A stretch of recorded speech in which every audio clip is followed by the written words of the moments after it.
तो चलो आगे के क्वेश्चंस देखते हैं। इंक्रीजिंग एंड डिक्रीजिंग के आज कॉम्पिटिटिव लेवल के थिंकिंग के क्वेश्चंस करेंगे हम। ठीक है, सबसे पहले मैं कुछ बोलना चाहता हूँ। देखो आई थिंक सो आप वीडियो को प्रॉपर देख नहीं रहे हो। ठीक है, मैंने आपको क्या बोला कि प्रॉपर देख के आप मुझे डाउट पूछो। आई नो कि थोड़ा ग्राफिकल कंसेप्ट जो होता है वो डिफिकल्ट होता है टू अंडरस्टैंड, बट अगर आपको एंट्रेंस को निकालना है तो 100% आपको ग्राफिकल अप्रोच से ही जाना पड़ेगा। अगर आप JEE के पॉइंट ऑफ व्यू से सोच रहे हो या MSCT के पॉइंट ऑफ व्यू से सोच रहे हो, देखो कंसेप्ट आपको वो भी है। 12th स्टैंडर्ड में जो भी मेथड्स दिए वो सारे मेथड्स को हमको इससे एंट्रेंस में भी यूज करने होते हैं, बट कुछ कुछ क्वेश्चन ऐसे होते हैं जो ग्राफिकली डायरेक्ट सॉल्व हो जाते हैं। इसलिए मैं ये ग्राफ के थ्रू भी आपको समझाने की कोशिश करूँगा। मतलब क्वेश्चन तो बहुत 5 क्वेश्चन को अगर हमको 45 मिनट्स लग रहे हैं, मतलब कुछ ना कुछ होगा उसको ग्राफिकल में, इसलिए मैं ये सारे अप्रोच आपको देने की कोशिश कर रहा हूँ। इसलिए आप उसको फॉलो करो प्रॉपर। आप अगर उसको ऐसा सोचोगे कि नहीं भाई देख लेंगे बाद में, क्योंकि कुछ कुछ लोग देख रहा हूँ मैं कुछ चीज़ें प्रॉपर फॉलो नहीं कर रहे उस पर। ठीक है, मतलब डोंट बी निगेटिव। ठीक है, वो कंसेप्ट के बारे में निगेटिव, कुछ तो भी नया सीखने को मिल रहा है तुम्हें लाइफ में। क्योंकि सब्जेक्ट जो टीचर होता है 12th स्टैंडर्ड में जो स्टेट बोर्ड का पढ़ाना होता है, स्टेट बोर्ड में कैसा होता है कि डायरेक्ट क्वेश्चन को सॉल्व करो, ग्राफ आप कुछ मैटर नहीं करता उसमें। बट जब इंटरेस्ट की बात होती है तो ग्राफिकली या सारी चीज़ें को आपको प्रॉपरली अप्रोच करना होता है। ठीक है, तो आज हम क्वेश्चंस कुछ देखेंगे कॉम्पिटिटिव थिंकिंग वाले। एंड ये कॉम्पिटिटिव थिंकिंग के जो क्वेश्चंस है, पेज नंबर आप देख रहे होंगे 480 पेज नंबर पे, सॉरी 480 क्वेश्चन। और जो 80 क्वेश्चन है आपका क्या बोला है, for all real value of x increasing function F of x is. Increasing function F of x is मतलब 5, उसने पहला ऑप्शन दे दिया है 1/x, दूसरा ऑप्शन दे दिया उसने x² एंड तीसरा ऑप्शन दे दिया उसने x³ एंड चौथा ऑप्शन दे दिया x⁴।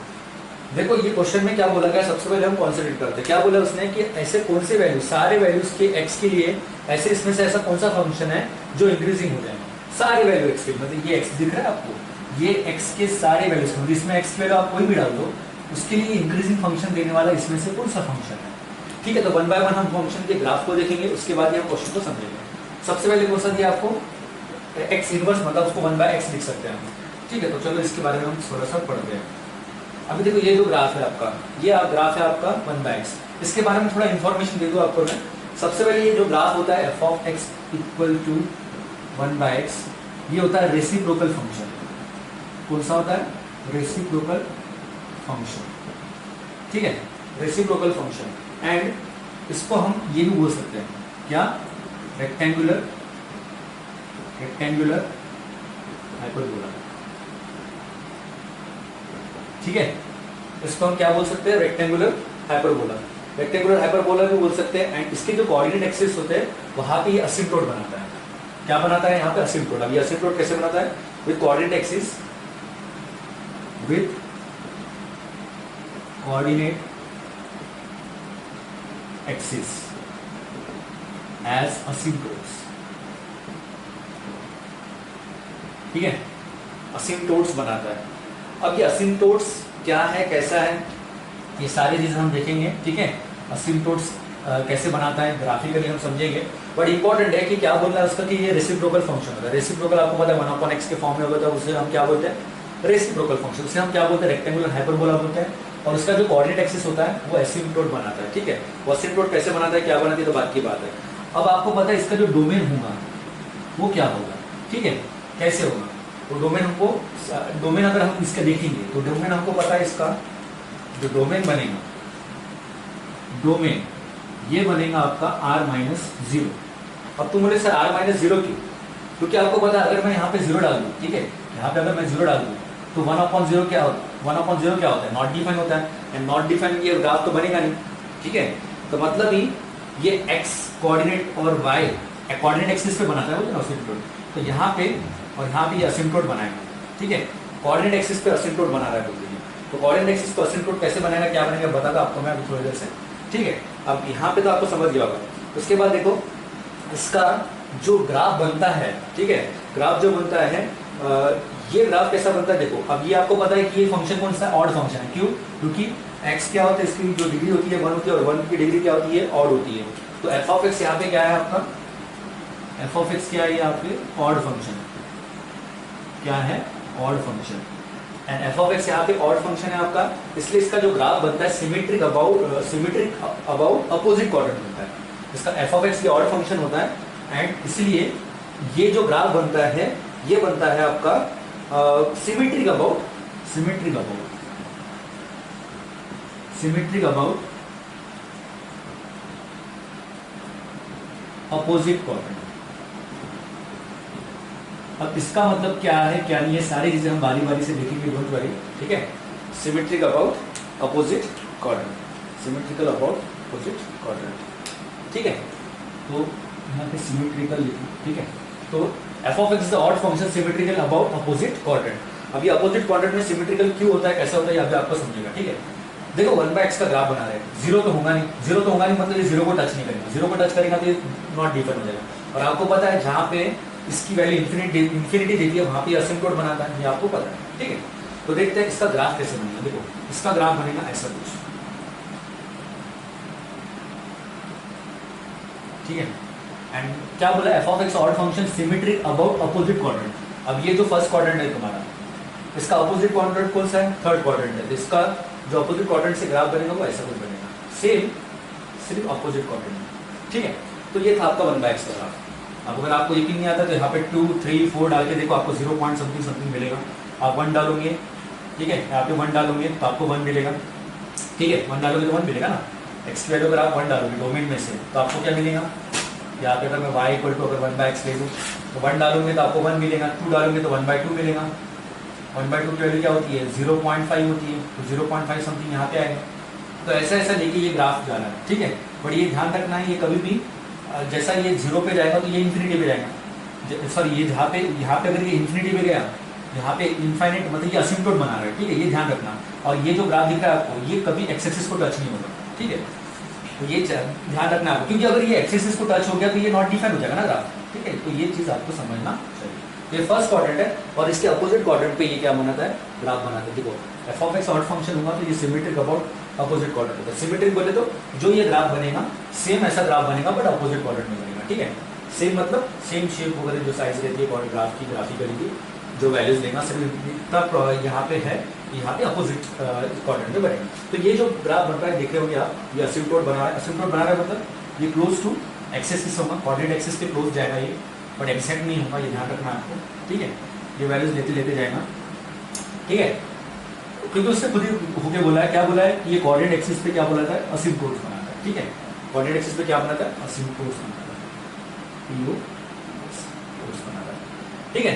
और इसको क्या बोलते हैं, रेसिप्रोकल फंक्शन भी बोलते हैं और रेक्टेंगुलर हाइपरबोला भी बोलते हैं। तो ये चीज़ आपको समझना चाहिए। अब इसके पॉइंट्स होते हैं वो कैसे बनते हैं, और इसके पॉइंट जो बनते हैं, देखो यहाँ पे आपका ओरिजिन आता है वीडियो, एंड आपको पता है कि ये 1 पे क्या देगा, तो तुम बोले सर यहाँ पे 1 आता है, यहाँ पे 2 आता है, ठीक है।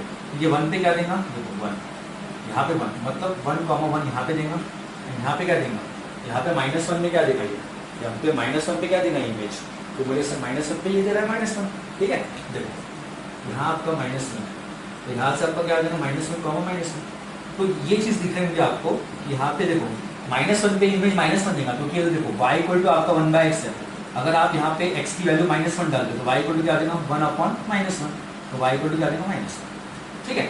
और 1 अगर डालते हो तुम तो y इक्वल टू क्या आ जाएगा 1/1, y इक्वल टू क्या आ जाएगा 1, तो 1/1। ये भी चीज़ आपको समझ गई, ठीक है। तो यहाँ तक आपको समझ गया, आई होप सो। एंड ये जो ग्राफ बना रहा है देख रहे होंगे आप, यहाँ पे पॉइंट। अब तुम बोले सर आपने पहले पॉइंट लिखा, बाद में इसके पॉइंट क्यों नहीं लिखे, क्योंकि आपको पता है इसकी शुरुआत जहाँ से हो रही है उस पॉइंट को मैं इंटरसेक्ट करके बता रहा हूँ, जहाँ से इसकी शुरुआत हो रही है, ठीक है। इसको थोड़ा सा ऊपर बना देता -1, जहाँ से इसकी क्या हो रही है, शुरुआत हो रही है, वो पॉइंट मैंने बनाया, ठीक है।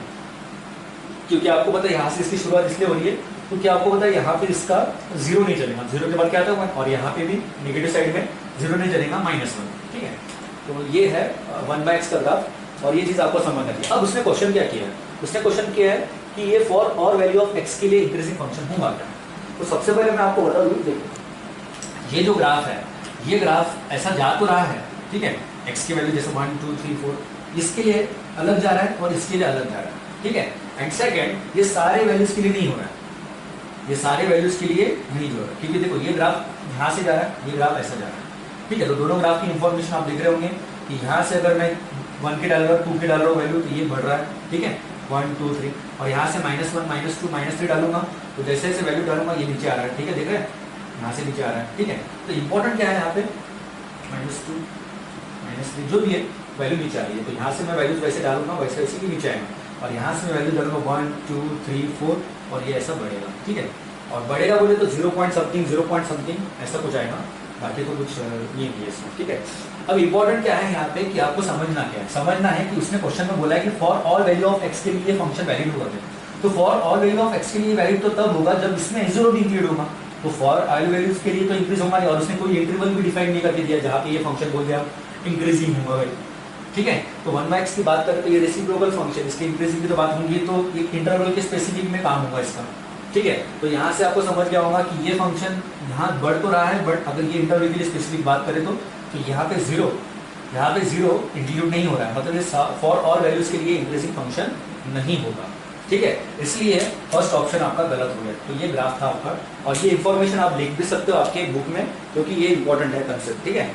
ये सारी चीज़ें बहुत इंपॉर्टेंट है, आपको समझना ऑन फ्यूचर के लिए बहुत अच्छा इंपॉर्टेंट क्वेश्चन है और बहुत इंपॉर्टेंट टॉपिक है ये, ठीक है। चलो आगे बढ़ते हैं। अभी बात आती है कि एक्स स्क्वायर की। अब ये एक्स स्क्वायर फंक्शन आपको बहुत बार ले लिया मैं, तभी मैं आपको थोड़ा सा इंट्रोडक्शन दे देता हूँ, ठीक है। देखो अब ये एक्स स्क्वायर का फंक्शन बनाना, ठीक है। पैराबोला बनता है, तुम बोलेंगे सर पैराबोला आप डायरेक्ट कैसे बना लेते हो। देखो आपको पता है कि एक्स स्क्वायर फंक्शन ये स्क्वायर फंक्शन होता है, ठीक है। अगर आप x की कोई भी वैल्यू डाल दो रियल नंबर से तो आपको पॉजिटिव मिलेगा, ठीक है। जैसा मैं फॉर एग्जाम्पल 1 से स्टार्ट करूँ तो 1 मिलेगा, -1 डालूंगा तो भी 1 मिलेगा। तो देखो यहाँ पे आता -1, यहाँ पे आता -2, यहाँ पे आता -3, यहाँ पे आता 1, यहाँ पे आता 2, यहाँ पे आता 3। -1 डालूंगा तभी मेरे को क्या मिलेगा, -1 मिलेगा। 1 डालूंगा तभी मेरे को क्या मिलेगा, 1 मिलेगा। तो देखो ये सिमेट्रिक हो रहा है। सिमेट्रिक मतलब जो वैल्यू मुझे मिल रही है 1 के लिए वही वैल्यू मुझे मिल रही है -1 के लिए। जो वैल्यू मिल रही है मुझे 2 के लिए, ठीक है, 4 मिलता है ना, और वही वैल्यू मुझे मिल रही है -4। ये जो ग्राफ है एक्स स्क्वायर का है, और ये आपको पता है कि ये जो ग्राफ है ये आपको दिख रहा होगा, ये देखो यहाँ से आपकी क्या बन रही है, तो ये सिमेट्रिक अबाउट वाई एक्सिस हो जाएगा। क्या हो जाएगा, the graph is symmetric about Y axis. यहाँ से आप लिख भी सकते हो, the graph is symmetric about Y axis, ठीक है, सिमेट्रिक अबाउट वाई एक्सिस। अब बहुत से लोग सोचते हैं कि नहीं भाई सर ये ग्राफ की रेंज क्या है। अब आपको पता है, देखो यहाँ से ये यहाँ आ रहा है और यहाँ से ये बढ़ रहा है, ठीक है।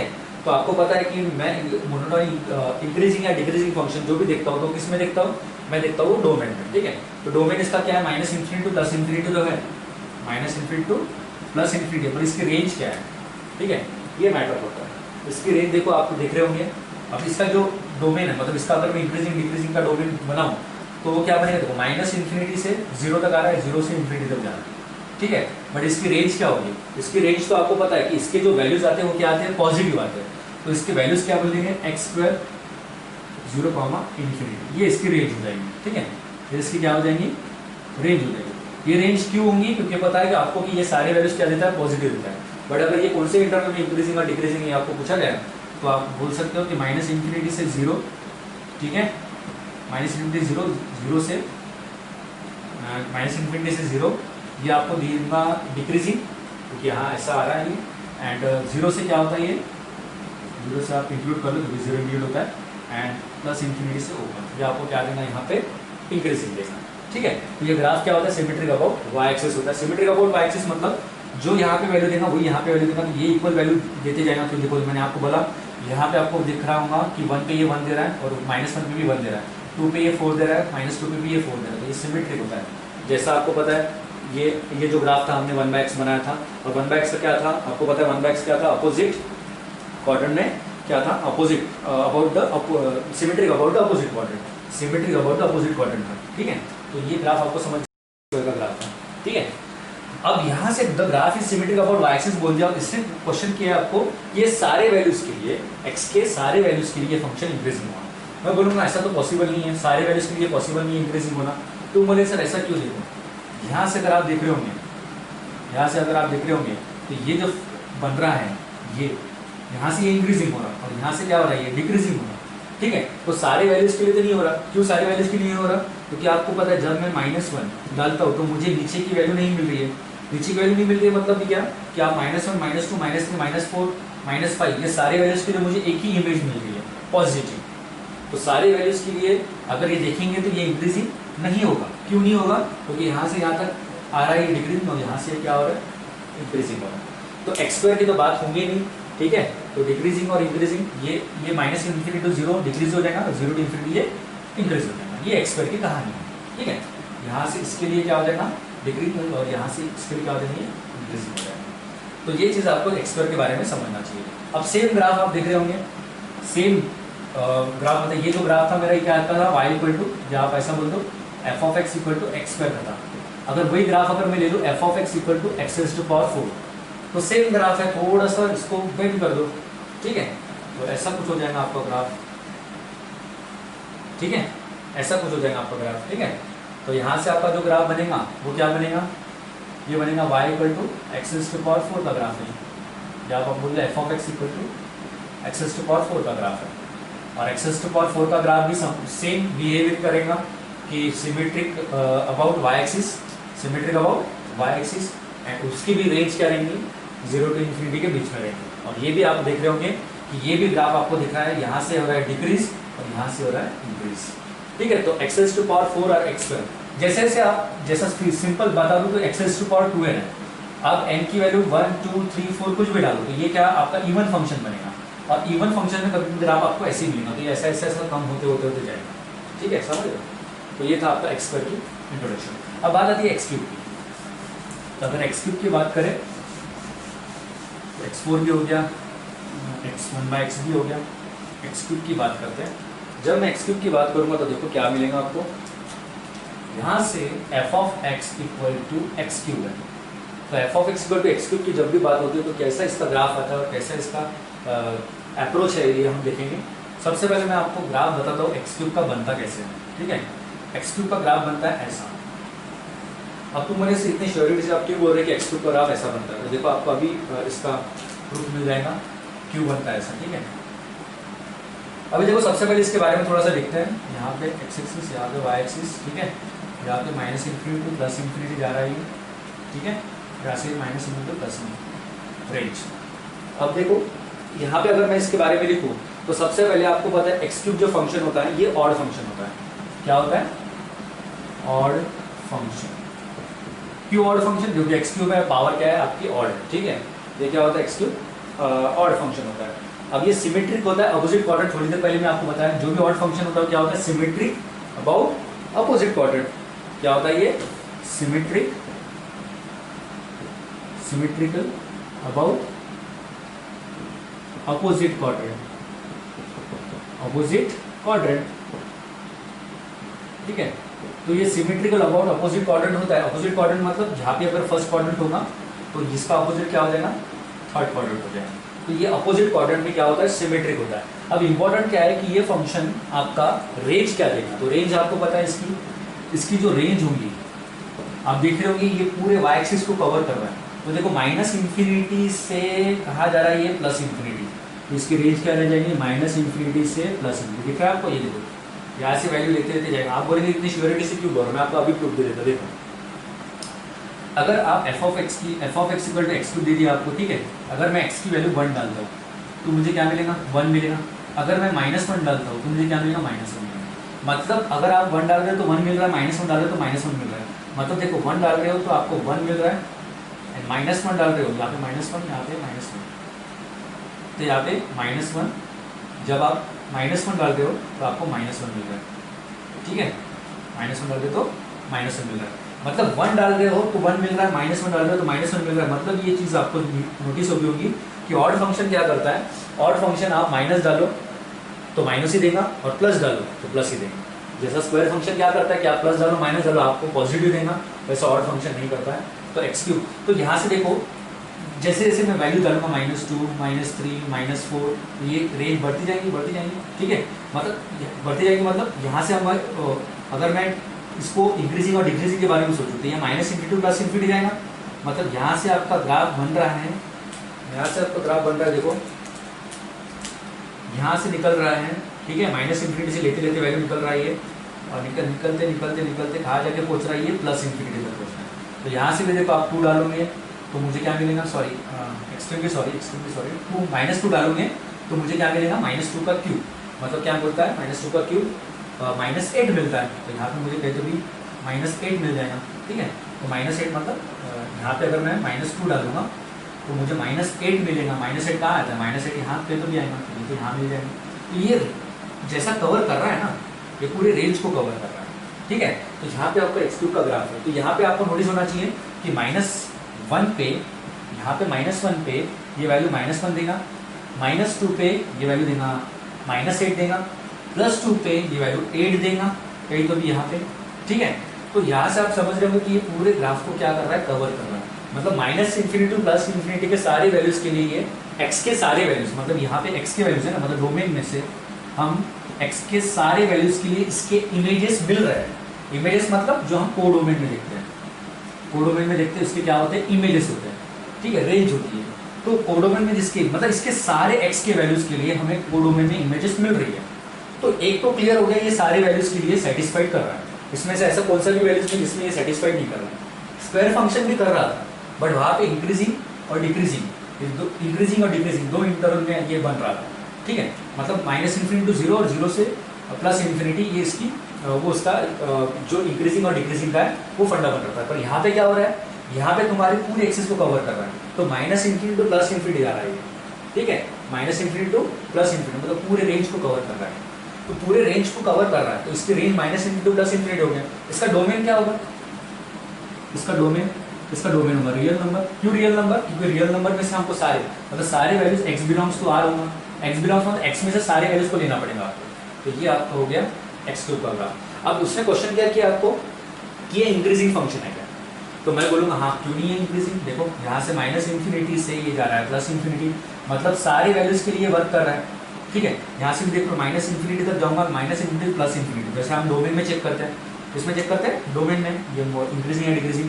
तो -∞ से +∞ में सारे वैल्यूज के लिए मुझे रेंज दे रहा है, कुछ तो भी वैल्यू दे रहा है मुझे, किसमें? कोडोमेन में, ठीक है। मतलब निगेटिव की वैल्यू निगेटिव दे रहा है, सिंपल बताओ तो, और पॉजिटिव की वैल्यू मुझे पॉजिटिव दे रहा है। निगेटिव वैल्यू निगेटिव और पॉजिटिव वैल्यू पॉजिटिव।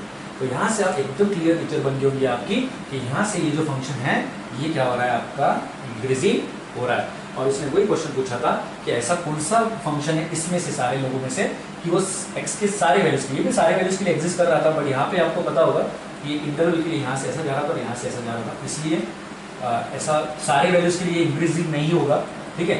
सारे वैल्यूज के लिए इंक्रीजिंग नहीं होगा।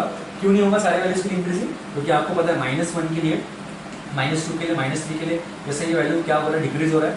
एंड यहाँ से अगर देखिए 1 2 3 4 इसके लिए क्या हो रहा है? ये इंक्रीज हो रहा है, ठीक है।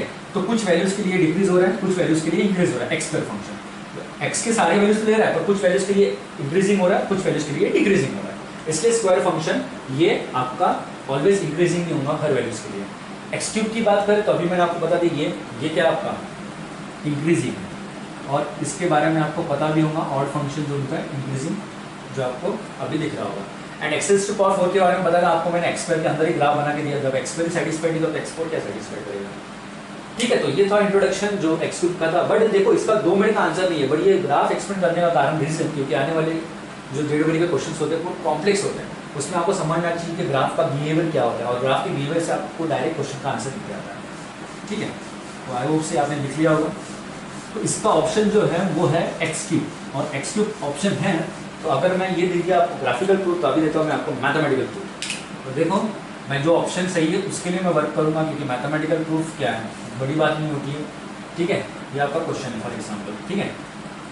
अब इसका अगर मैं सोल्यूशन निकालूँ तो सोल्यूशन क्या हो जाएगा? देखो f' निकालूंगा, और f' क्या आता है? 3x² आता है। क्या आता है? 3x²। और ये जो x² क्या है? ठीक है, नॉन निगेटिव है। क्या है? Non negative. और नॉन निगेटिव है मतलब भी क्या है कि सारी वैल्यूज के लिए क्या देगा? पॉजिटिव देगा। और आपको पता है अगर पॉजिटिव देगा तो ये 3x² क्या हो जाएगा? ग्रेटर देन 0, मतलब x² क्या हो जाएगा? Greater than 0। समझ रहे हो? x² क्या हो जाएगा? Greater than 0। तो ये आप क्या बोल सकते हो? ये क्या है? इंक्रीजिंग है। क्यों इंक्रीजिंग है? क्योंकि स्क्वायर फंक्शन क्या होता है? स्क्वायर फंक्शन आपके पॉजिटिव वैल्यूज देता है, एक भी निगेटिव नहीं देगा और निगेटिव नहीं देगा, तो यहाँ से आप क्लियरली बोल सकते हो कि ये क्या हो जाएगा? इंक्रीजिंग हो जाएगा। तो एक्स क्यूब के बारे में भी आपको मैंने बता दिया है। अब बोलेंगे सर बाकी ये भी प्रूफ करके बताओ, तो क्या बड़ी बात नहीं, हमें आपको ग्राफ से पूरी बता दिया मैंने। आप मैथमेटिकल प्रूफ कर सकते। मैथमेटिकली बड़ी बात नहीं है क्योंकि वो it is a part of syllabus, पर ये JEE के पॉइंट ऑफ व्यू से हम सोच रहे हैं, इसलिए मैंने ग्राफ को आपको एक्सप्लेन किया है। नेक्स्ट क्वेश्चन आता है f(x) = ax + b। ठीक है, आप बोलेंगे सर एक क्वेश्चन को आप इतना टाइम लगा रहे हो। देखो मैं आपको टाइम नहीं लगा रहा, मैं आपको ग्राफ को एक्सप्लेन कर रहा हूँ। और ये ग्राफ को एक्सप्लेन करना बहुत इंपॉर्टेंट होता है। अगर आपको सच में अगर ये एंट्रेंस में अच्छे से कवर करना हो तभी आपको मार्क्स को अच्छे मिलेंगे और ये आपको फिजिक्स में भी काम आएगा अच्छे से, ये तो ग्राफिकल अप्रोच अच्छा होगा। चलो इसका ग्राफ बनाते हैं। अब इसका ग्राफ बनाने के लिए हमको क्या करना पड़ेगा? देखो सबसे पहले मैं आपको बोल दूँ कि आपको इसका ग्राफ आना चाहिए F of x equal to X, और इसका ग्राफ मैंने आपको ऑलरेडी बता दिया कि फ्रॉम द ओरिजिन ऐसा ग्राफ चल जाएगा, ठीक है। अब बोलेंगे sir F of x equal to x cube, क्योंकि प्लस बी है, प्लस बी मतलब आर्बिट्रेरी कांस्टेंट, आप कोई भी कांस्टेंट डाल दो इसमें, बी में 1 2 3 4 कुछ भी डाल दो, -1 -2 -3 कुछ भी। बट इंपॉर्टेंट है कि एक्स का कोएफिशिएंट क्या बिहेव करता वो मैटर करता। अगर यहाँ पे मैं एक का वैल्यू 1 ले लेता हूँ, 1 ले लेता हूँ मतलब क्या ग्रेटर देन 0 ले लेता हूँ, ठीक है। फॉर तो ए की वैल्यू अगर ग्रेटर देन 0 है, ए की वैल्यू ग्रेटर देन 0 है मतलब पॉजिटिव है, तो यहाँ पे F of x equal to क्या हो जाएगा? एक्स का ग्राफ बन जाएगा। क्यों? क्योंकि मैंने यहाँ पे ए की वैल्यू क्या डाली है? 1 डाली है, क्योंकि यहाँ पे मेरा फंक्शन क्या है? ए एक्स है ना, तो ए की वैल्यू अगर मैं 1 डालूँ तो F of x equal to x मिल जाएगा। और f of x equal to x का ग्राफ मैंने आपको ऑलरेडी बताया ऐसा है। तो पहले से यहाँ से श्योरिटी से क्यों बोल रहे हैं? देखो यहाँ पे बता देता -1, यहाँ पे आता -2, यहाँ पे -3, यहाँ पे -4। जैसे जैसे आप माइनस डालोगे, -1 डालोगे, -1 यहाँ से डालोगे तो -1 मिलेगा, -2 डालोगे तो -2 मिलेगा, -3 डालोगे तो -2, इसलिए ऐसा ग्राफ आता है, ये बढ़ते जाएंगे। और यहाँ से आपको 1 डालोगे तो 1 मिलेगा, 2 डालोगे तो 2 मिलेगा, ठीक है, 3 डालेंगे तो क्या मिलेगा? 3 मिलेगा। अब सवाल ये आता है आपका कि आपको ये फंक्शन के बारे में क्या पूछे। मैं सारी चीज़ों को मैं प्रॉपरली बता दूंगा, डोंट वरी, सब चीज़ें आपको ये। अब देखो मैं ए इज ग्रेटर देन के लिए आपको बता दिया। अब देखो मैं आपको बता दूं कि यहाँ से -∞ से +∞ ये रेंज करता है, ठीक है। और आपका डोमेन क्या है? -∞ to +∞। देखो आप एक नोटिस कर रहे हो कि जैसे मैं -∞ से वैल्यू देते लेते आ रहा हूँ, मतलब ये देखो यहाँ से कुछ तो ऐसा बनेगा ग्राफ, और यहाँ से मैं लेते लेते आ रहा हूँ, देखो -∞ माइनस ये ग्राफ लेते लेते आ रहा हूँ, ठीक है। तो मैं क्या कर रहा हूँ? इसके वैल्यूज लेते लेते आ रहा हूँ, ठीक है। अब इसके वैल्यूज अगर मैं लेते लेते आ रहा हूँ तो देखो यहाँ से ऐसा आते आते आते आते ये कहाँ से जा रहा है? ये जा रहा है, जैसा मैं 0 डालूंगा तो ये ओरिजिन पे आएगा, ओरिजिन के बाद मैं डालूंगा 1 पॉजिटिव, तो यहाँ से जैसा जाएगा ये ग्राफ ये बढ़ता चले जाएगा, जैसे जैसे ये बढ़ेगा वैसे वैसे ये बढ़ेगा। तो इंपॉर्टेंट क्या है कि -∞ से +∞ रेंज कर रहा है। तो आपको पता है जो भी ग्राफ -∞ से +∞ रेंज करता है वो क्या होता है? इंक्रीजिंग होता है। क्या होता है? इंक्रीजिंग होता है। बट इंपॉर्टेंट इज दैट कि मैं -∞ to +∞ दे रहा हूँ, -∞ to +∞ दे रहा हूँ, तो ऑटोमेटिकली ये ग्राफ क्या हो रहा है? बढ़ रहा है। ये ग्राफ क्या हो रहा है? बढ़ रहा है। आपको पता है कि ग्राफ अगर बढ़ गया तो इंक्रीजिंग और झुक गया तो डिक्रीजिंग, ये आपको पता है। तो ये ग्राफ क्या हो रहा है? बढ़ रहा है। तो बढ़ रहा है मतलब ये क्या है? ये ग्राफ क्या हो गया? इंक्रीजिंग हो गया। बट ये तो कब पॉसिबल हुआ? जब ए इज ग्रेटर देन 0 लिया मैंने। अब आप बोलेंगे सर प्लस बी का क्या फंडा है? आप कुछ भी प्लस ले लो, आर्बिट्रेरी कांस्टेंट है, ठीक है। बट इंपॉर्टेंट है कि एक्स का ग्राफ बनना, और ये एक्स का ग्राफ है, ठीक है। फॉर एग्जाम्पल से बता दूंगा, डोंट वरी। अब यहाँ तक आपको समझ गया होगा। अब दूसरी बात आती है कि अगर a = 0 ले लिया मैंने, वो भी ऑप्शन उसमें दिया गया है, a = 0 के लिए। अब a = 0 के लिए लूंगा तो मैं क्या हो जाएगा? f ऑफ x, मेरा फिलहाल f ऑफ x क्या है? मेरा फिलहाल f ऑफ x है ax + b है। अगर मैं a की वैल्यू 0 ले लेता हूँ तो 0 लेने के बाद मुझे क्या मिल जाएगा? यहाँ से f ऑफ x = b। अगर मैं फॉर एग्जाम्पल x की वैल्यू या a और b की वैल्यू 2 ले लेता हूँ या कुछ भी ले लेता हूँ, तो मुझे f ऑफ x = b का ग्राफ क्या मिलेगा? कांस्टेंट है, तो कांस्टेंट का ऐसा कुछ ग्राफ मिल जाएगा, ठीक है। तो ये क्या इंक्रीजिंग नहीं डिक्रीजिंग नहीं होता, ऐसा कुछ ग्राफ मिल जाएगा कि b कोई भी कांस्टेंट डालो आप, a और b की वैल्यू फॉर एग्जाम्पल मैं रियल नंबर से ले रहा हूँ, ठीक है।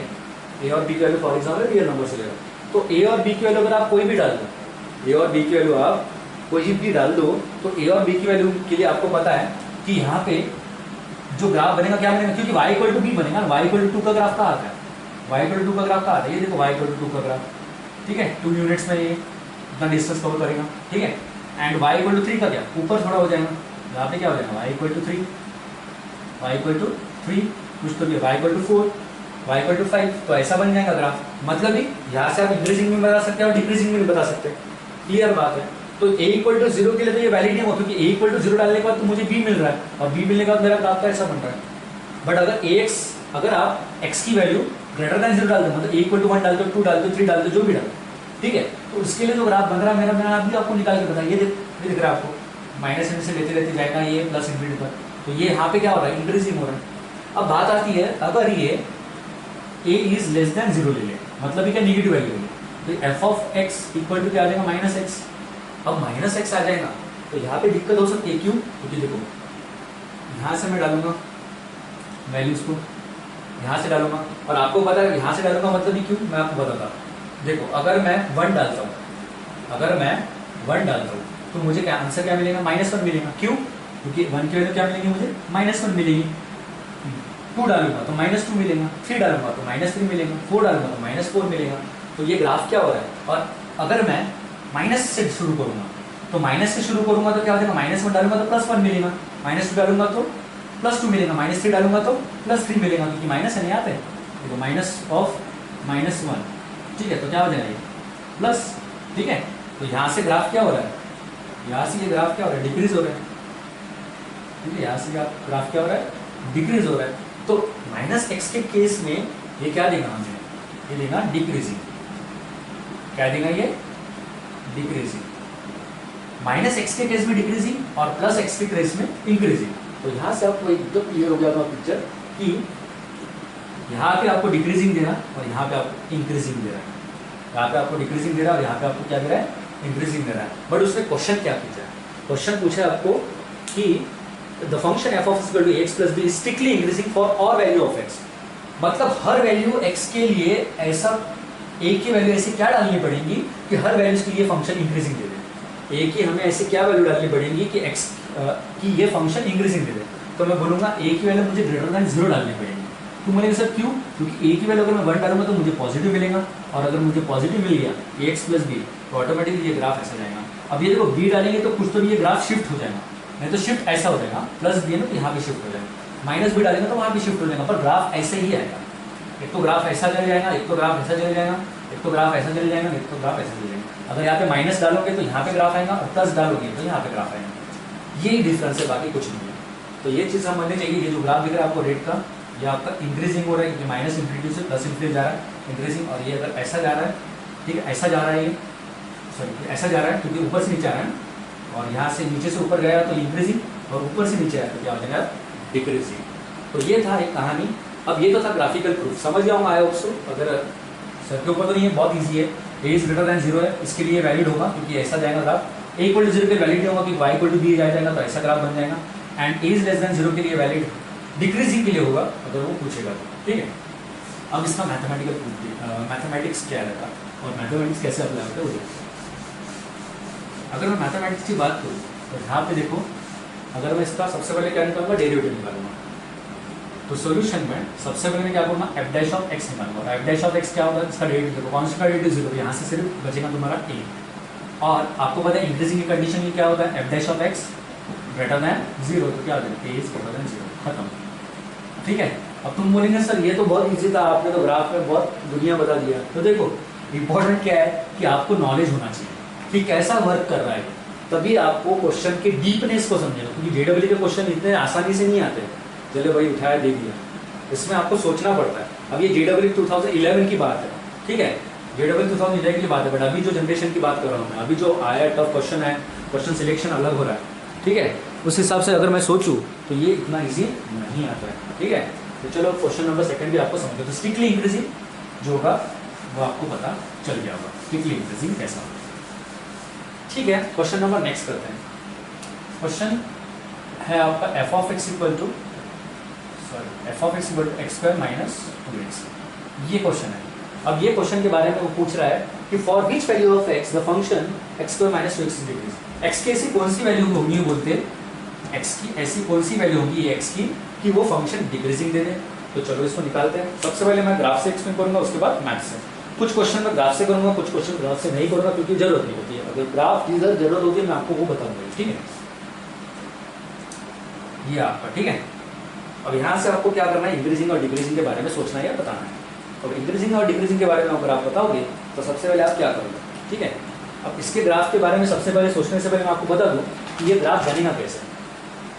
देखो f of x की वैल्यू अगर मैं x² - 2x अगर मेरा फंक्शन है, x की वैल्यू अगर मैं फॉर एग्जांपल डाल देता हूँ 0, तो यह 0 पे पहले चेक करूंगा क्योंकि ओरिजिन पे पहले चेक करना होता है, ठीक है। तो ये देना 0 मुझे, क्योंकि 0 का स्क्वायर 0 -2 है तो 0 हो जाएगा, मतलब ये 0 से तो ग्राफ जाने वाला है 100%। अब बात आती है कि अगर मैं इसकी वैल्यू 2 डाल देता हूँ, 1 डाल देता हूँ, जो भी लगे आपको, तो पहले मैं 1 डाल के देखता हूँ। तो f of 1 की वैल्यू मुझे क्या मिलेगी देखते हैं। यहाँ पे तो जीरो मिल गया मुझे, एफ ऑफ वन की वैल्यू क्या मिल गई, वन का square minus two into one, तो वन माइनस टू ये देगा माइनस वन मिल रहा है, मतलब एफ ऑफ वन पे मुझे माइनस वन मिल रहा है। तो यहाँ से सोचते होंगे आप, देखो जीरो पे जाने के बाद ये वन क्या है, क्योंकि रेंज में देखना पड़ता है ना, वन माइनस वन क्या आ रहा है, और उसके बाद फिर आप वहाँ एफ ऑफ टू डाल के देखते हैं, टू डालेंगे क्या मिलेगा मुझे, टू का square minus two into two, तो यहाँ से क्या आ जाएगा फोर माइनस फोर, ये जीरो। देखो मतलब ये ग्राफ ऐसा किधर तो भी आ रहा है माइनस वन पे, और माइनस वन से डायरेक्ट काय पे जा रहा है, जीरो पे जा रहा है, जीरो पे जा रहा है ना, ठीक है इमेज। और आपको पता है जीरो मिल गया मतलब क्या होता है, एक्सिस को टच कर रहा है, ठीक है। तो चलो देखते हैं इसका ग्राफ कैसे बनता है। यहाँ से मैं पॉइंट्स बना लेता हूँ ताकि आपको बेहतर समझ सके।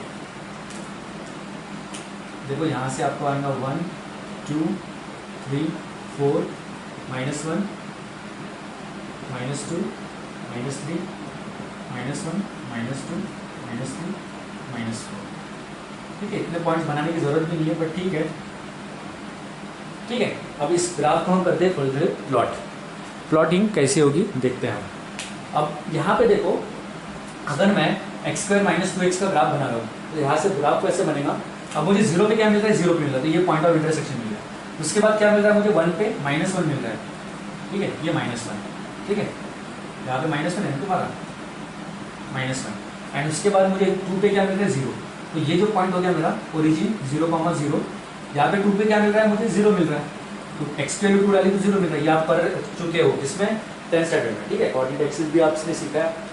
और यहाँ की बात करें अब वन की, तो वन पे मुझे क्या मिल रहा है, माइनस वन, तो वन पे मुझे माइनस वन मिल रहा है, यहाँ पे टू कॉमा जीरो, तो ये जो पॉइंट है मेरा क्या है, वन कॉमा माइनस वन। तो देखो ये जो ग्राफ है आपका जीरो से आ रहा है यहाँ पे, और यहाँ से जा रहा है यहाँ, दिख रहा है आपको, ये देखो दिख रहा है आपको, ये ग्राफ जा रहा है।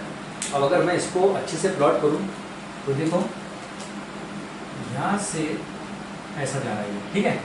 तो देखो ये वन दिख रहा है, ये जीरो है आपका ओरिजिन, वन टू। अभी इसके बाद ये ग्राफ कैसे बनेगा, इसके बाद ये ग्राफ बनेगा ऐसा कुछ, ठीक है। यहाँ से मैंने ठीक है, मैंने थोड़ा सा आड़ा बना दिया, एडजस्ट कर लेना आपने, ठीक है। बट इंपॉर्टेंट है, ये पोर्शन इंपॉर्टेंट है आपके लिए, इसलिए मैंने इसको और अच्छे से बनाया। क्यों इंपॉर्टेंट है अभी आपको समझेगा। अब इसमें ऑप्शंस में क्या क्या दिया सबसे पहले हम देखते हैं। सबसे पहले उससे क्या बोला है कि आपकी एक्सिस ग्रेटर देन वन के लिए ये डिक्रीजिंग नहीं है। तो देखो एक्सिस ग्रेटर देन मतलब हम डोमेन की बात करेंगे, तो एक्सिस ग्रेटर देन वन कहाँ आता है, देखो ये वन है तुम्हारा, ग्रेटर देन वन मतलब वन से बड़ा, वन से बड़ा के लिए तो ये देखो ये पॉइंट है तुम्हारा मैक्सिमम एक्सट्रीमम पॉइंट बोलते हैं इसे, ठीक है। जो पॉइंट में मैक्सिमम मिनिमम मिलता है उसे एक्सट्रीमम पॉइंट बोलते हैं। तो यहाँ से ये जो ग्राफ है ये बढ़ रहा है, तो बढ़ रहा है मतलब यहाँ से क्या हो रहा है, ये इंक्रीज हो रहा है। और मैंने आपको बोला यहाँ से बढ़ा तो इंक्रीजिंग और नीचे घटा तो डिक्रीजिंग। यहाँ उल्टा ले लो उसे, तो यहाँ से नीचे आया तो डिक्रीजिंग और यहाँ से ऊपर गया तो इंक्रीजिंग, और यहाँ से डिक्रीजिंग, यहाँ से इंक्रीजिंग। अगर आप ऊपर से ले लो ग्राफ तो यहाँ से इंक्रीजिंग और यहाँ से डिक्रीजिंग, ठीक है। तो ये चीज़ आपको समझना चाहिए। तो यहाँ से क्या हो रहा है, ये इंक्रीज हो रहा है ना, और यहाँ से क्या हो रहा है, ये देखिए यहाँ से ग्राफ पहले जीरो पे आया ना, और जीरो पे डायरेक्ट क्या दे दिया उसने, माइनस वन वैल्यू दे दिया, देखो ये माइनस वन दे दिया। फिर उसके बाद वो क्या कर रहा है, यहाँ से इंक्रीज करा, उसका क्या बोलना है कि एक्सिस ग्रेटर देन वन के लिए डिक्रीजिंग देना। तो एक्सिस ग्रेटर देन वन के लिए तो यहाँ पे आ रहा है, एक्सिस ग्रेटर देन मतलब वन से उधर, तो वन से उधर मतलब ये ग्राफ हो गया, और वन से उधर अगर ये ग्राफ हो गया तो इसके लिए तो ये क्या दे रहा है, इसके लिए तो ये इंक्रीजिंग दे रहा है, क्या दे रहा है, इंक्रीजिंग। बट उसने तो डिक्रीजिंग के लिए पूछा है, मतलब पहला ऑप्शन जो है हमारा गलत हो गया। सेकंड ऑप्शन बोला X is less than greater than two के लिए होगा, तो एक्सिस ग्रेटर देन टू के लिए अगर मैं वैल्यू ले लूँ तो ये ग्राफ तो इंक्रीज ही हो रहा है, बढ़ ही रहा है, मतलब ऐसा वापस आ रहा है कि डिक्रीज होने के लिए नहीं, यहाँ से ये ग्राफ बढ़ ही रहा है, कम तो हो नहीं रहा है। मतलब 2 ले लो, 3 ले लो, 4 ले लो, तो एक्सिस ग्रेटर देन 2 के कौन से भी वैल्यूज के लिए ले लो तो ये ग्राफ क्या हो रहा है, इंक्रीजिंग हो रहा है, डिक्रीजिंग तो होगा नहीं। अब थर्ड ऑप्शन देखते हैं हम, थर्ड ऑप्शन क्या बोलता है, मतलब सेकंड ऑप्शन में हमारा गलत हो गया, एक्सिस लेस देन वन बोल रहा है, तो एक्सिस लेस देन वन के लिए वर्क करते हैं। देखो तो यहाँ पे देखो एक्सिस लेस देन वन, तो ये तुम्हारा 0 है और ये तुम्हारा 1 है, तो एक्सिस लेस देन मतलब 1 के नीचे वाला, तो एक्सिस अगर लेस देन 1 तो एक्स के ऐसे वैल्यू जो 1 से कम है, तो 1 से कम है मतलब 0 पॉइंट समथिंग, 0.2, 0.3, 0.4, 0.5, तो ये देखो 0.2, 0.3, 0.5, 0.6 जो भी है, तो 1 तक के ये क्या दे रहा है, ग्राफ डिक्रीजिंग दे रहा है। तो एक्सिस ग्रेटर देन 1 के लिए क्या दे रहा है, डिक्रीजिंग दे रहा है, एंड एक्सिस लेस देन 1 के लिए डिक्रीजिंग दे रहा है, और ग्रेटर देन 1 के लिए क्या दे रहा है, ये इंक्रीजिंग दे रहा है। तो लेस देन 1 के लिए डिक्रीजिंग और ग्रेटर देन 1 के लिए क्या दे रहा है, इंक्रीजिंग। लेस देन 1 के लिए डिक्रीजिंग, तो ये जो पोर्शन दिख रहा है आपको, इतना पोर्शन इतना पोर्शन के लिए क्या दे रहा है, डिक्रीजिंग दे रहा है, एंड इतना पोर्शन के लिए क्या दे रहा है, ये इंक्रीजिंग दे रहा है। तो यहाँ से आप बोल सकते हो क्लियरली कि x इज लेस देन 1 के लिए ये फंक्शन वैलिड होगा, x इज लेस देन 1 के लिए ये ग्राफ वैलिड होगा। इसलिए मैंने आपको इतना ही पोर्शन बना के लिखा है, क्योंकि बाद में तो ये इंक्रीजिंग होता है, ठीक है। तो यहाँ से आपको समझ गया होगा, इसलिए इतना पोर्शन, और 0 पे -1 पे मैंने पॉइंट जैसे बनाए, ये आपने भी बना के दी, इट्स फॉर नॉलेज, नॉलेज के लिए आपको रहना चाहिए इसलिए। तो आई थिंक मैं आपको समझ गया हूँ। मैं मैथमेटिक्स प्रूफ दे देता हूँ, मैथमेटिकल प्रूफ, ये तो ग्राफिकल प्रूफ था कि कैसा आता है। अगर मैं इसका डेरिवेटिव निकालूँ तो क्या हो जाएगा, f डैश ऑफ x, इसका सोल्यूशन निकालता हूँ मैं, ठीक है। f डैश ऑफ x, तो ये क्या हो जाएगा 2x माइनस 2, और उसने क्या बोल दिया है, डिक्रीजिंग बोल दिया, तो मुझे क्या करना पड़ेगा, 2x माइनस 2 लेस देन 0 करना पड़ेगा, क्योंकि डिक्रीजिंग की बात शुरू है। और यहाँ से क्या हो जाएगा 2x is less than 2x, और यहाँ से तुम 2 भी कॉमन ले सकते हो, x माइनस 1 लेस देन 0, तो x माइनस 1 लेस देन 0, तो यहाँ से क्या हो जाएगा x इज लेस देन 1।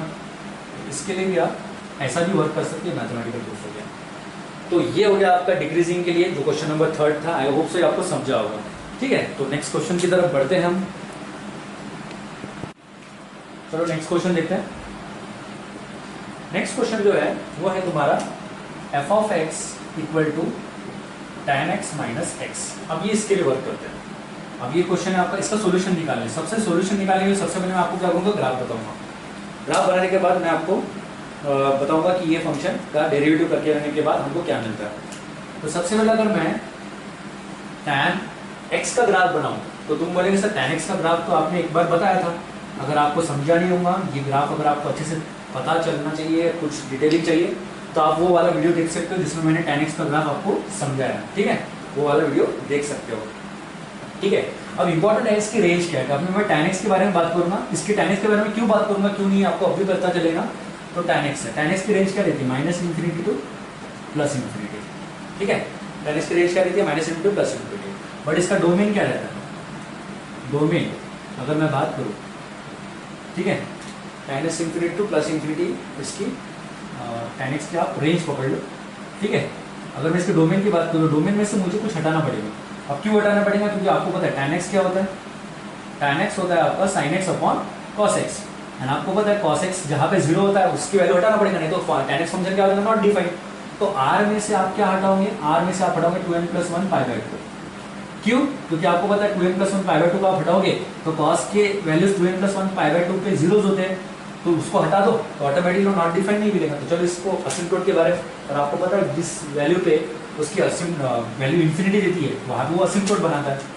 तो यहाँ से अगर मैं ग्राफ ड्रॉ करूँ, इसके पहले भी मैंने आपको बता दिया, आप प्रीवियस वीडियो में देख सकते हो, बट थोड़ा इंट्रोडक्शन के लिए और थोड़ा रिवाइंड करने के लिए मैं आपको थोड़ा सा बता दूँ ताकि ये क्वेश्चन पे आपको इजीली सॉल्व हो। देखो सबसे पहले आपको 0 डालना है, तो 0 डालने के बाद आपको मिलेगा, 0 डालने के बाद आपको मिलेगा tan 0 की, तो 0 यहाँ से मिल जाएगा आपको tan 0 के लिए 0, तो 0 पे आपको 0 मिल रहा है, ठीक है। 1 पे क्या मिल रहा है, tan 1 डालोगे और ये 1, तो ये 1 की वैल्यू क्या आएंगी, 1.5574 -1, तो ये क्या आएगा 0.5574, तो 0.5574, और ये 0.5574 जो है ये यही पे तो भी आएंगी, ठीक है। तो देखो ऐसे ऐसे वैल्यू डाल के रहो, तो यहाँ से आपको कैसा ग्राफ मिलेगा, यहाँ से आपको ग्राफ सेम मिलेगा, मतलब कुछ नहीं है, इसकी रेंज रहेगी, बट थोड़े चेंजेस हो जाएंगे, थोड़ा ग्राफ ऐसा ये हो सकता है,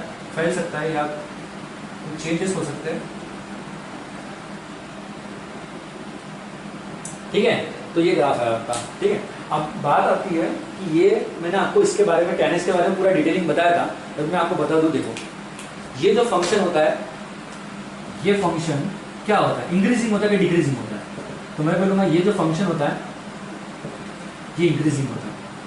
क्या होता है, इंक्रीजिंग, ऑलवेज ये इंक्रीजिंग होता है। बट ये tan x माइनस x क्या होता है, अब अगर function tan x minus x की बात करें तो ये क्या होता है, ऑलवेज इंक्रीजिंग। क्या होता है, ऑलवेज इंक्रीजिंग। अब ये ऑलवेज इंक्रीजिंग क्यों होता है, अभी आपको पता चलेगा जब मैं इसका डेरिवेटिव निकालूंगा, ऑलवेज इंक्रीजिंग, ठीक है। ऑलवेज ये पॉजिटिव रेंज लेगा, वो कैसे लेना क्या लेना आपको बताता हूँ मैं। अब ये फंक्शन क्यों इंक्रीजिंग है, क्योंकि ये देखो -∞ से +∞ तक ले जा रहा है, ठीक है। अब बात आती है यहाँ से तो आपको, क्योंकि ये देखो ये इसका डिटेलिंग में जाऊंगा क्योंकि tan x का मैंने ऑलरेडी एक्सप्लेन कर लिया है।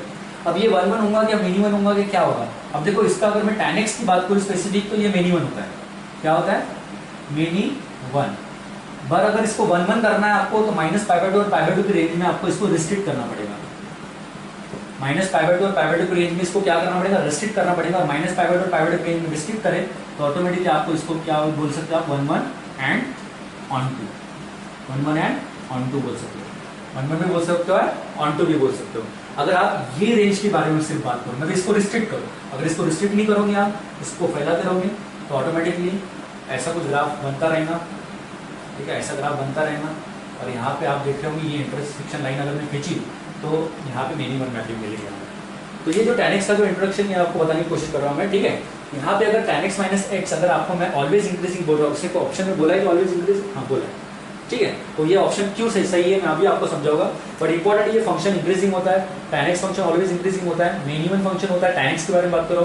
एंड इसमें से डोमेन में से आपको ये हटाना पड़ेगा। ये डिफरेंशिएबल फंक्शन भी होता है, कंटिन्यूअस भी होता है, डिसकंटिन्यूअस कौन से पॉइंट पे होता है? 2n + 1 π/2 पे।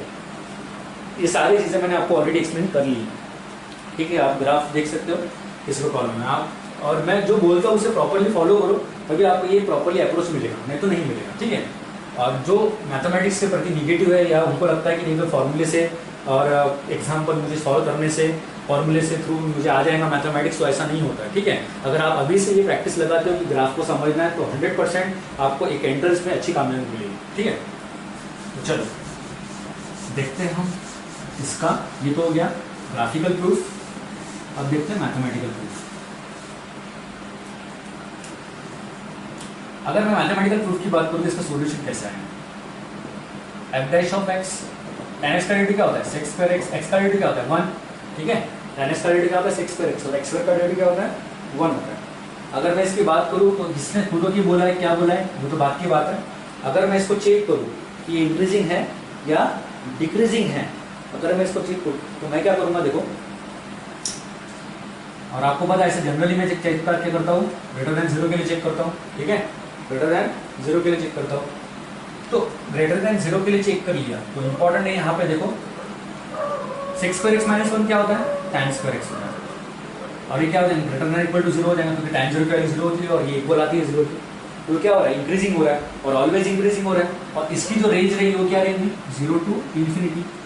0 to infinity क्यों? और मैंने ग्राफ में ऑलरेडी बताया 0 to infinity। तो ये रेंज के लिए क्या हो जाएगा? Always increasing, always increasing. क्यों ऑलवेज इंक्रीजिंग? क्योंकि ये रेंज आपको पता है, मैंने आपको थोड़ी देर पहले बताया tan x का ग्राफ, ठीक है। तो 0 to infinity के लिए, और ये स्क्वायर फंक्शन है, और स्क्वायर फंक्शन आपको पता है ऑलवेज क्या होता है? इंक्रीजिंग होता है या ऑलवेज पॉजिटिव देता है। तो इसकी रेंज भी क्या होती है? पॉजिटिव होती है। और यहाँ से यहाँ तक आप देख रहे होंगे कि ये 0 to infinity इसकी क्या होती है? रेंज होती है, ठीक है। 0 to infinity क्या होती है? इसकी रेंज होती है। एंड 0 to infinity इसकी रेंज होती है, इसलिए क्या हो जाएगा? ऑलवेज इंक्रीजिंग हो जाएगा, ठीक है। क्या हो जाएगा? Always increasing. तो 0 to infinity इसकी रेंज तो होती है, बट इंपॉर्टेंट यहाँ पे है कि आपको ये ऑलवेज इंक्रीजिंग क्यों बोला गया? क्योंकि आपको पता है यहाँ पे इसका क्या आ जाएगा? नॉन निगेटिव आंसर आ जाएगा। क्या आ जाएगा? Non negative. And non negative है तो आपको पता है, अगर नॉन निगेटिव आता है, क्योंकि आपको पता है यहाँ पे -1 डालोगे तो -1 का स्क्वायर पॉजिटिव हो जाएगा, 2 डालोगे -2 डालोगे, कुछ भी डालोगे तो आपको पॉजिटिव ही मिलेगा। इसलिए क्या हो जाएगा? ये इन्फिनिटी से क्लोज होता है, नहीं ओपन होता है, क्योंकि यहाँ पे क्लोज तो होगा नहीं, इन्फिनिटी भी नहीं करता। तो यहाँ तक आपको समझ गया हमारा, इसलिए ये मैथमेटिकल प्रूफ मैंने आपको दे दिया एंड ग्राफिकल प्रूफ मैंने इसके प्रीवियस में दे दिया, ठीक है। तो यहाँ तक आपको समझ गया। अभी बात आती है नेक्स्ट क्वेश्चन की। तो नेक्स्ट क्वेश्चन कैसे करते हैं इसका वर्क? नेक्स्ट क्वेश्चन दे दिया गया है f(x) इक्वल टू, कंडीशन होती है जो हमें कंटिन्यूटी में आपने सीखा है, कंडीशन कितना डिफरेंशिएबिलिटी हर चीज़ में होता है, लिमिट में, कंटिन्यूटी में, जिसमें आप देख लो यहाँ पे दे दिया x equal to 0, x is greater than 0, ठीक है। अब ये f(x) क्या बिहेव करेगा? फर्स्ट पहला फंक्शन दे दिया है, तो वो उसका जो था 83 वाले क्वेश्चन का ऑलवेज इंक्रीजिंग है, 84 वाला क्वेश्चन शुरू है हमारा। अब मैं इसका सोल्यूशन निकालूँ, तो सोल्यूशन निकाल के सबसे पहले क्या करूँगा? इसका डेरिवेटिव करना पड़ेगा। अब अगर आपको ऐसा कुछ क्वेश्चन दे दिया तो आप क्या करो? डायरेक्ट डेरिवेटिव कर लो, f'(x) कर लो। तो 0 का डेरिवेटिव क्या होता है? 0 ही होता है। और x - 3 का डेरिवेटिव क्या आ जाएगा? 1। तो x इक्वल टू 0 पे तो ये 0 ही देगा, और x is greater than equal to 0 पे क्या दे रहा है? 1 दे रहा है। x इज ग्रेटर देन 0 के पे क्या दे रहा है? 1 दे रहा है। तो यहाँ पे आपको समझ गया होगा कि एक्स इज ग्रेटर देन 0 पे ये 1 दे रहा है, मतलब ये क्या दे रहा है, इंक्रीजिंग दे रहा है। ठीक है, क्या दे रहा है, इंक्रीजिंग, मतलब ऐसा समझ लो कि ग्रेटर देन 0 के लिए क्या दे रहा है, आपको 1 दे रहा है। ठीक है, तो उसने क्या बोला है देखते हैं, ऑप्शन में क्या क्या बोला है उसने। ऑप्शन में बोला है उसने ये स्ट्रिक्टली इंक्रीजिंग देगा, एक्स इज ग्रेटर देन 0 के लिए स्ट्रिक्टली इंक्रीजिंग देगा, x when x is greater, तो स्ट्रिक्टली इंक्रीजिंग दे रहा है ना। देखो ना 1 आ गया ना वैल्यू, डेरिवेटिव 1 आ गया, मतलब समझ लो कि एक्स इज ग्रेटर देन के लिए स्ट्रिक्टली इंक्रीजिंग होगा। इसका ऑप्शन जो है सी ऑप्शन करेक्ट होगा, एक्स सॉरी सी नहीं, ऑप्शन इसका बी ऑप्शन करेक्ट होगा। 0 के लिए तो नहीं देगा नहीं, ठीक है, एक्स इज ग्रेटर देन 0 के लिए 1 देगा, तो आंसर क्या आ जाएगा, ऑप्शन बी, जो क्या बोल रहा है आपका स्ट्रिक्टली इंक्रीजिंग। क्या बोल रहा है, स्ट्रिक्टली इंक्रीजिंग। तो ये आपको समझ गया होगा, आई होप सो। कुछ नहीं था इस क्वेश्चन में, आपको डेरिवेटिव करना था, इसका डेरिवेटिव करना, ऐसे ही क्वेश्चन में क्या करना है, यहाँ पे डेरिवेटिव करना, यहाँ पे डेरिवेटिव करना, हो गया। ओके, अभी देखो मैंने आपको थोड़ा 1/x के बारे में बताया था, मैं थोड़ा सा और इंट्रोडक्शन देता हूँ, वहाँ पे एक बताना भूल गया था मैं। 1/x है, यहाँ पे अगर आप लेफ्ट हैंड लिमिट निकालते हो, मतलब लेफ्ट हैंड लिमिट, तो limit x tends to 0, left hand limit 1/x, क्या आता है आंसर, -∞, और limit x tends to 0 right hand side क्या आता है, 1/x +∞। ठीक है, समझ रहे हो, तो इसलिए ये असिम्प्टोट बनाता है, ऐसे वैल्यू देता है 0 पे ∞। और आपको मैंने तभी बोल दिया कि जहाँ पे ये इनफिनिट वैल्यूज देंगे वहाँ पे क्या बनाता है, ये असिम्प्टोट बनाता है। अभी बात आती है नेक्स्ट क्वेश्चन के। नेक्स्ट क्वेश्चन में देखते हैं हम क्या आता है, ये थोड़ा लॉजिकल क्वेश्चन है एंड क्या दीजिए cos x - 2tx। ठीक है, ये क्वेश्चन क्या है, मोनोटोनिक डिक्रीजिंग है, उसने खुद होकर बोला है, और ये मोनोटोनिक डिक्रीजिंग किसके लिए है, कौन सी इंटरवल के लिए, तो ये देखते हैं मोनोटोनिक डिक्रीजिंग किसके लिए। Monotonic decreasing for p is greater less than 1/2, p is greater then 1/2, p is less than 2। तो सबसे पहले हम इसका क्या करते हैं, डेरिवेटिव करते हैं। तो ऐसे क्वेश्चन को देखो, p v कुछ पूछ लिया तो फटाफट इसका डेरिवेटिव आ गया।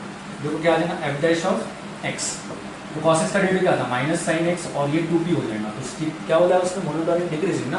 तो देखो ऐसा कुछ कंडीशन दे दिया आपको, f' -sin x - 2p हो जाएगा, तो यहाँ से आपको उसने क्या बोला है कि मोनोटोनिकली डिक्रीजिंग है, तो यहाँ से आप ऐसा कर सकते हो। देखो इस क्वेश्चन को ऐसा कुछ करना, 2p < 0, ठीक है, और यहाँ से तुम क्या बोल सकते हो, माइनस को कॉमन ले लो तो sin x + 2p < 0।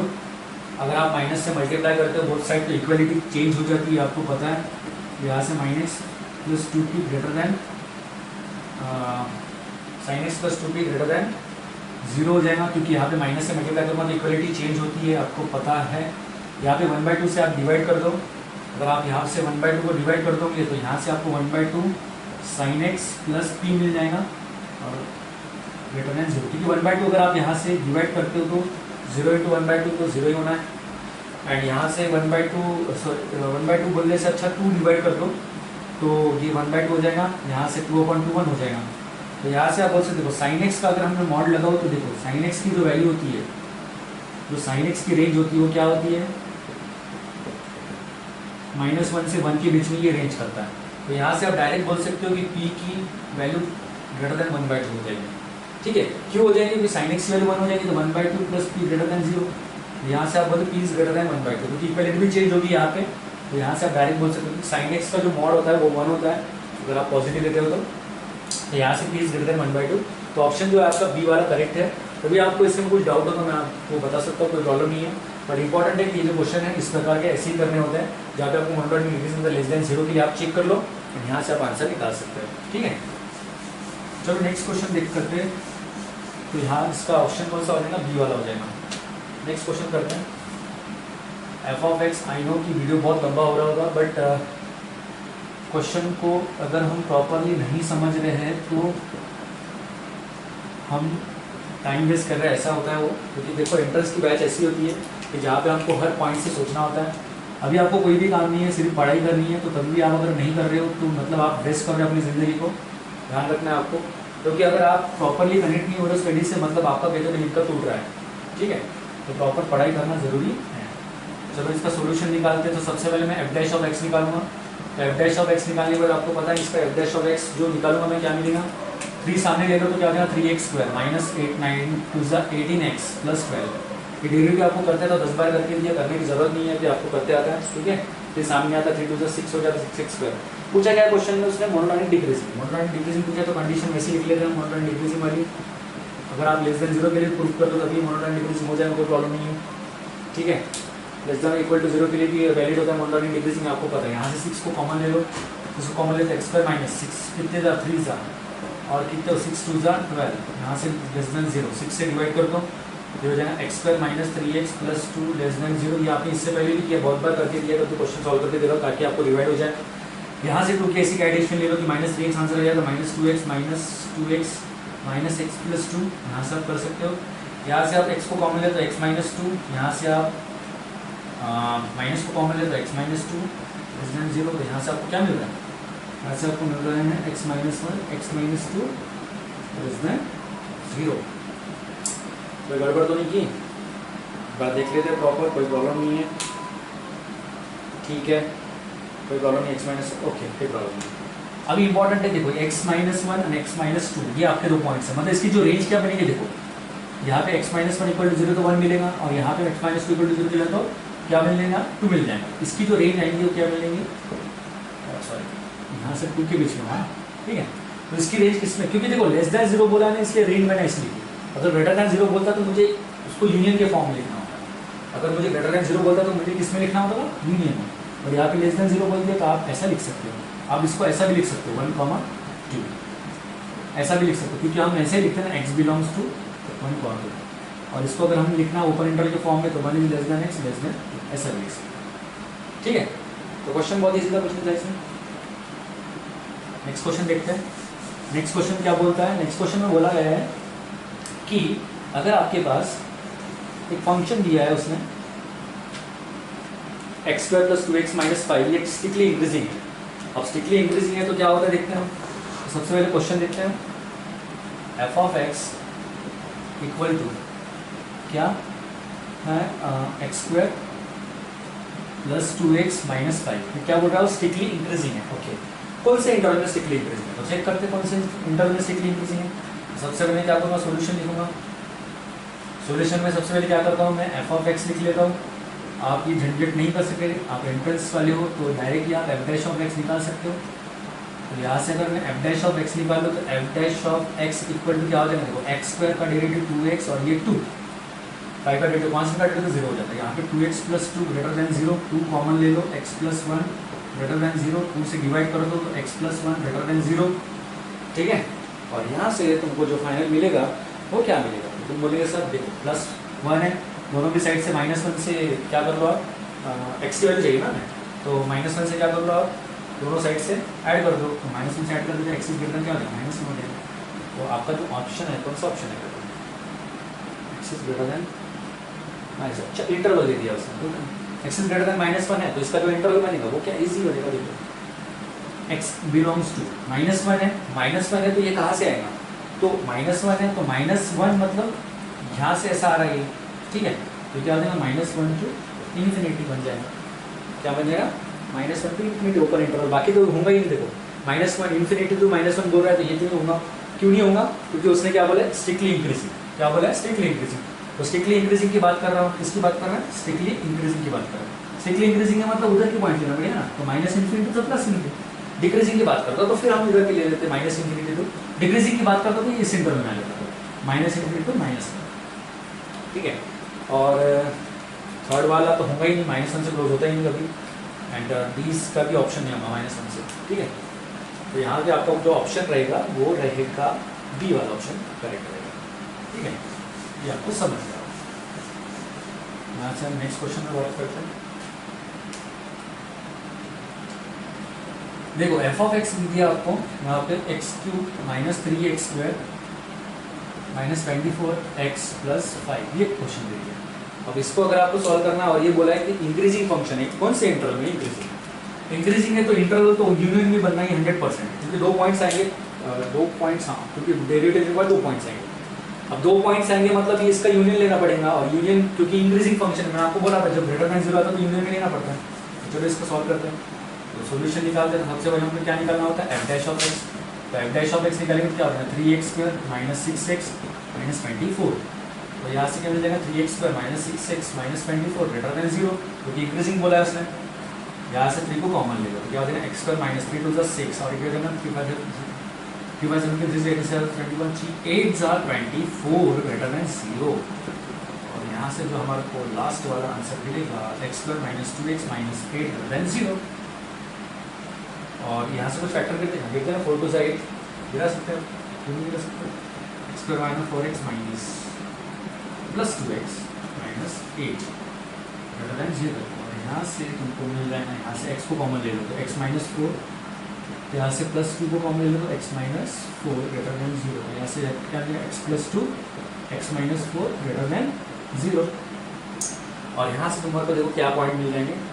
देखो अब इसको यूनियन में क्यों लिख सकते हैं, क्योंकि देखो एक आपको माइनस मिल रहा है और एक आपको प्लस मिल रहा है। यहाँ से x प्लस 2 x माइनस 4, एक आपको माइनस मिल रहा है और एक आपको प्लस मिल रहा है। तो इसका जो यूनियन लिखेंगे हम क्या लिखेंगे, देखो x इक्वल टू माइनस 2 मिलेगा, मतलब ये माइनस इन्फिनिटी से आएगा और माइनस 2 पे रुकेगा। यूनियन फिर कहाँ से स्टार्ट करेगा, 4 से स्टार्ट करेगा और कहाँ जाके रुकेगा, प्लस इन्फिनिटी। ठीक है, डिस्कनेक्ट होता है, डिस्कनेक्ट क्यों होता है, union of 2 digit open intervals. Union अगर हम लिख सकते हैं 2 डिजिट ओपन इंटरवल्स का, फिर डिस्कनेक्टेड बोलते हैं।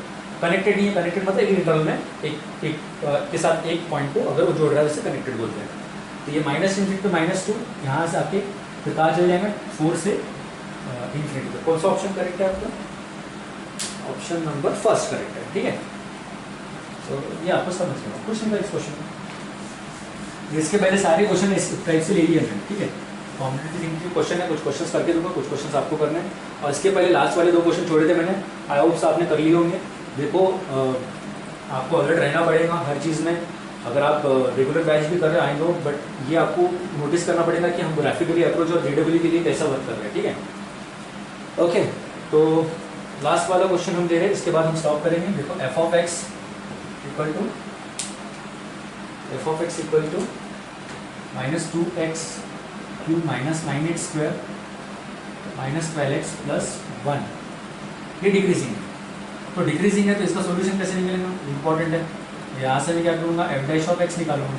यहाँ से मिलेगा 3 2 6x square minus 18x minus 12, 6x square minus 18x minus 12। अब बात तो वो किसकी कर रहा है, डिक्रीजिंग की कर रहा है। तो डिक्रीजिंग की बात कर रहा है, कोई प्रॉब्लम नहीं है, हम डिक्रीजिंग के लिए वर्क कर लेते हैं। देखो minus x square minus 18x minus 12 decreasing की बात कर रहा है, तो ये लेस देन 0 हो जाएगा। ठीक है, डिक्रीजिंग की बात कर रहा है तो माइनस यहाँ से कॉमन ले लो और 6 भी कॉमन ले लो, कोई प्रॉब्लम नहीं। तो 6 कॉमन ले लिया तो यहाँ से क्या हो जाएगा, देखो एक्स स्क्वायर और 6 3 ज़ा 18 मतलब प्लस हो जाएगा, और ये 6 2 ज़ा 12 लेस देन 0। यहाँ से क्या कर लो, 6 से डिवाइड कर लो तो क्या हो जाएगा, minus x square plus 3x plus 2 less than 0। Minus से मल्टीप्लाई किया तो इक्वालिटी हो जाएगी चेंज। आपको पता है जब भी माइनस से आप मल्टीप्लाई करते हो तो इक्वालिटी चेंज होती है, आपको समझना चाहिए। यहाँ से आप क्या करते हो, फैक्टर गिराते हो तो एक्स स्क्वायर, यहाँ से 2x plus x plus 2 greater than 0, और यहाँ से भी x कॉमन ले लो तो क्या हो जाएगी x प्लस 2, और यहाँ से भी x प्लस 2 ग्रेटर देन 0, और यहाँ से क्या बनेगा x प्लस 1, और यहाँ से बनेगा x प्लस 2 ग्रेटर देन 0। अभी आप ऑब्जर्व करेंगे कि दोनों भी तुम्हारी जो पॉइंट्स आए वो पॉजिटिव है। अगर आपका एक पॉजिटिव और एक निगेटिव आता तो हम यूनियन में लिख लेते, एक पॉजिटिव आता एक नेगेटिव आता तो हम यूनियन में लिख लेते, पर इसे हम यूनियन में नहीं लिख सकते, इसे हमको और में लिखना पड़ेगा। इसको हमको क्या में लिखना पड़ेगा, और में लिखना पड़ेगा। और वो और में कैसे लिखना पड़ेगा ये आपको अभी पता था 2 मिनट में।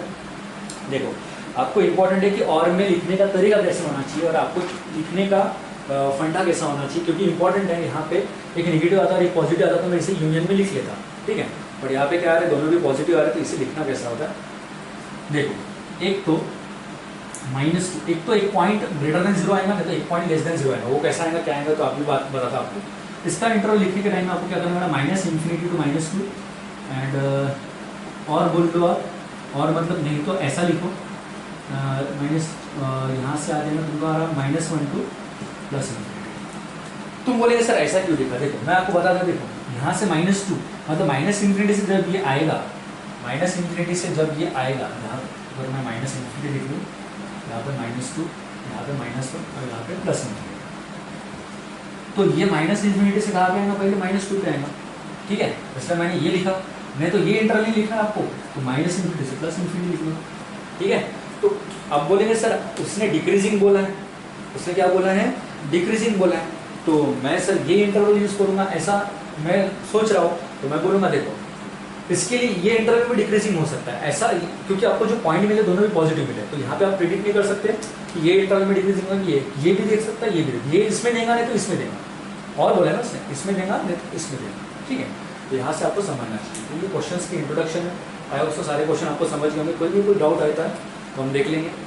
ध्यान रखना कि आपको इस संडे में टेस्ट देनी है इंक्रीजिंग डिक्रीजिंग पे, इंक्रीजिंग डिक्रीजिंग पे टेस्ट देनी है, वो भी ऑब्जेक्टिव टाइप का रहेगा। उसका पीडीएफ आपको मुझे पर्सनल नंबर पे सेंड कर सकते हो, ग्रुप में मत सेंड करना ताकि दूसरा कोई कॉपी ना कर ले, ठीक है। इंक्रीजिंग डिक्रीजिंग के मैक्सिमम क्वेश्चन में आने वाले सैटरडे तक पूरे कवर करके दूंगा, ठीक है। अभी तक हमारे तो 689 क्वेश्चन हो गए हैं और कुछ क्वेश्चन बाकी हैं, तो मैं करवा दूंगा। और क्वेश्चन हमारे इसमें से नहीं आएंगे, अननोन क्वेश्चन आएंगे कि क्वेश्चन रिपीट होंगे, ऐसा नहीं होता है। It is not a board, it is a competitive, और वो अननोन क्वेश्चन की आपको आंसर्स करने हैं, ठीक है।